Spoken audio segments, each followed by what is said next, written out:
can help investors understand what's going on and what's the uncertainty a company is facing. Okay, and this expectation formulation can help them to mitigate the stock price reactions to incidents. Okay, and more importantly, when managers trying to assess their risk they are facing, or they try to assess their internal controls, they can at the same time evaluate what kind of risk factors they are facing. Okay, so they can decide what is the best way they can convey these risk factors to their investors. Okay, so just in case they are facing this kind of incidents in the future, the stock price reaction won't be that huge. Okay, and the text mining result demonstrate very interesting patterns, and we're still working on it. Okay, the patterns we found out is that, of course, we can see that there's a negative impact. The words are negative, and we see that they disclose the subjects that might be affected.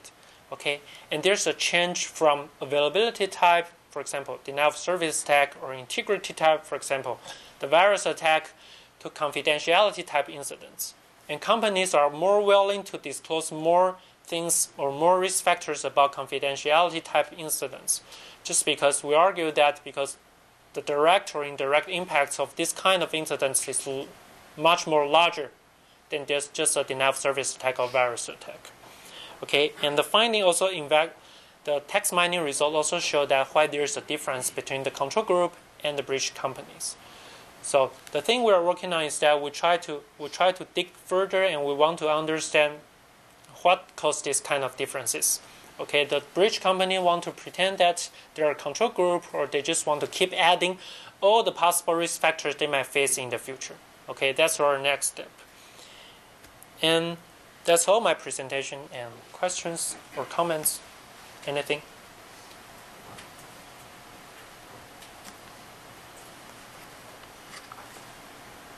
Yes.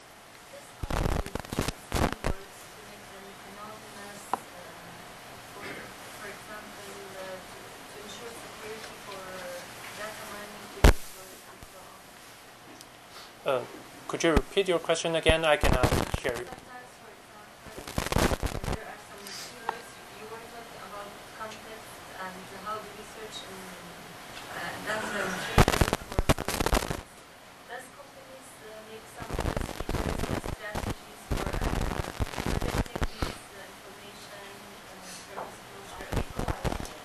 Yes. Yes.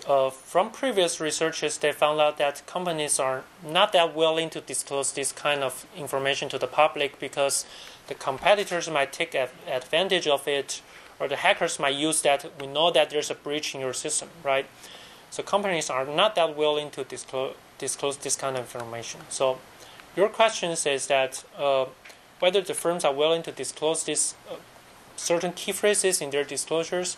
So, and actually this is what we want to investigate in our paper, is that we want to investigate what kind of information a company is willing to disclose to the public, given all these possible threats that might be used by these competitors or by hackers, right? And we want to see that what's the relationship between these disclosures and incidents.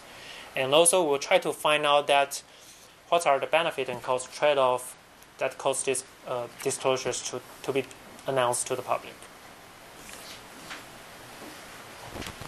Any other questions?